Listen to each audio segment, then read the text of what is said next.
ರಿಥಮ್ ಕನ್ನಡಕ್ಕೆ ಸ್ವಾಗತ. ದಿನದ ಪ್ರಮುಖ ಸುದ್ದಿಗಳು. ಛತ್ತೀಸ್ಗಢದ ಗರಿಯಾಬಂದ್ ಜಿಲ್ಲೆಯಲ್ಲಿ ಭದ್ರತಾ ಪಡೆಗಳು ನಡೆಸಿದ ಎನ್ಕೌಂಟರ್ನಲ್ಲಿ ಕನಿಷ್ಠ 12 ನಕ್ಸಲರು ಹತರಾಗಿದ್ದಾರೆ ಎಂದು ಪೊಲೀಸರು ಮಂಗಳವಾರ ತಿಳಿಸಿದ್ದಾರೆ. ಸೋಮವಾರ ಕೂಡ ಕಾರ್ಯಾಚರಣೆ ನಡೆದಿತ್ತು.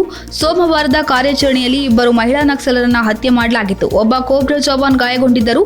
ಛತ್ತೀಸ್ಗಢ ಒಡಿಶಾ ಗಡಿಯಲ್ಲಿರುವ ಮೈನ್ಪುರ ಪೊಲೀಸ್ ಠಾಣೆ ವ್ಯಾಪ್ತಿಯ ಅರಣ್ಯ ಪ್ರದೇಶದಲ್ಲಿ ಸೋಮವಾರ ತಡರಾತ್ರಿ ಮತ್ತು ಮಂಗಳವಾರ ಮುಂಜಾನೆ ಗುಂಡಿನ ಚಕಮಕಿ ನಡೆದಿದೆ ಎಂದು ಪೊಲೀಸರು ಮಾಹಿತಿ ನೀಡಿದ್ದಾರೆ. ಜಿಲ್ಲಾ ಮೀಸಲು ಗಾರ್ಡ್, ಕೇಂದ್ರೀಯ ಮೀಸಲು ಪೊಲೀಸ್ ಪಡೆ, ಛತ್ತೀಸ್ಗಢದ ಕೋಬ್ರಾ ಮತ್ತು ಒಡಿಶಾದ ವಿಶೇಷ ಕಾರ್ಯಾಚರಣೆ ಗುಂಪಿನ ಭದ್ರತಾ ಸಿಬ್ಬಂದಿ ಜಂಟಿಯಾಗಿ ಕಾರ್ಯಾಚರಣೆ ನಡೆಸಿದ್ದಾರೆ. ಒಟ್ಟು 10 ತಂಡಗಳು ಕಾರ್ಯಾಚರಣೆಯಲ್ಲಿ ಭಾಗವಹಿಸಿದ್ದವು. ಅಧಿಕಾರಕ್ಕೆ ಬಂದ ಮೊದಲ ದಿನ ಅಮೆರಿಕ ಅಧ್ಯಕ್ಷ ಡೊನಾಲ್ಡ್ ಟ್ರಂಪ್ ಹಲವಾರು ಕಾರ್ಯಕಾರಿ ಆದೇಶಗಳಿಗೆ ಸಹಿ ಹಾಕಿದ್ದಾರೆ. ಇದು ಜೋ ಬೈಡನ್ ಆಡಳಿತದ ನೀತಿಗಳಲ್ಲಿ ಭಾರೀ ಬದಲಾವಣೆಗಳನ್ನು ತರಲಿದೆ. ಕ್ಯಾಪಿಟಲ್ ಆನ್ ಅರೆನಾದಲ್ಲಿ ನಡೆದ ಕಾರ್ಯಕ್ರಮದಲ್ಲಿ ಟ್ರಂಪ್ ಅವರ ನಿರ್ಧಾರಗಳು ಹವಾಮಾನ, ಇಂಧನ, ವಲಸೆ ಮತ್ತು ಫೆಡರಲ್ ಆಡಳಿತವನ್ನು ಸ್ಪರ್ಶಿಸುವ ಅವರ ಅಮೆರಿಕ ಮೊದಲು ಕಾರ್ಯಸೂಚಿಯನ್ನು ಒತ್ತಿ ಹೇಳಿವೆ. ಪ್ಯಾರಿಸ್ ಹವಾಮಾನ ಒಪ್ಪಂದ ಮತ್ತು ಇಂಧನ ನೀತಿಗಳಿಂದ ನಿರ್ಗಮನವನ್ನು ಟ್ರಂಪ್ ಘೋಷಣೆ ಮಾಡಿದ್ದಾರೆ. ಈ ಕ್ರಮವನ್ನು ಅವರು ತಮ್ಮ ಮೊದಲ ಅವಧಿಯಲ್ಲಿ ತೆಗೆದುಕೊಂಡಿದ್ದರು, ಆದರೆ ಅಧ್ಯಕ್ಷ ಬೈಡನ್ ಹಿಂತೆಗೆದುಕೊಂಡರು. ಇದೀಗ ಮತ್ತೆ ನಿರ್ಗಮನವನ್ನು ಟ್ರಂಪ್ ಘೋಷಿಸಿದ್ದಾರೆ.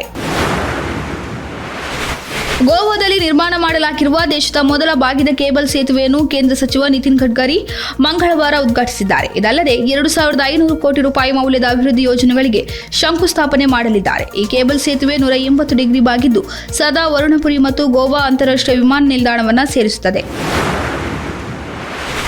ಇಂಡಿಯನ್ ಪ್ರೀಮಿಯರ್ ಲೀಗ್ 2025ರ ಆವೃತ್ತಿಗಾಗಿ ಟೀಂ ಇಂಡಿಯಾ ಆಟಗಾರ ರಿಷಬ್ ಪಂತ್ ಅವರನ್ನು ಲಕ್ನೋ ಸೂಪರ್ ಜೈಂಟ್ಸ್ ತಂಡದ ನಾಯಕನನ್ನಾಗಿ ನೇಮಿಸಲಾಗಿದೆ. ಕೆಎಲ್ ರಾಹುಲ್ ಅವರನ್ನು ತಂಡದಿಂದ ಕೈಬಿಟ್ಟ ಬಳಿಕ ವಿಂಡೀಸ್ನ ಸ್ಫೋಟಕ ಆಟಗಾರ ನಿಕೋಲಸ್ ಪೂರನ್ ಅವರಿಗೆ ನಾಯಕತ್ವದ ಹೊಣೆ ನೀಡಲಾಗುತ್ತದೆ ಎಂಬ ವದಂತಿ ಹರಿದಾಡಿತ್ತು. ಆದರೆ ವದಂತಿಗಳಿಗೆ ಬ್ರೇಕ್ ಹಾಕಿರುವ ಫ್ರಾಂಚೈಸಿ ಮಾಲೀಕ ಸಂಜು ಗೋಯಂಕಾ ಅವರು ರಿಷಬ್ ಅವರಿಗೆ ನಾಯಕತ್ವದ ಹೊಣೆ ನೀಡಿದ್ದಾರೆ. ರಿಷಬ್ಗೆ ಜೆರ್ಸಿ ವಿತರಿಸಿದ ಫೋಟೋದೊಂದಿಗೆ ಮಾಹಿತಿಯನ್ನು ತಮ್ಮ ಎಕ್ಸ್ ಖಾತೆಯಲ್ಲಿ ಹಂಚಿಕೊಂಡಿದ್ದಾರೆ.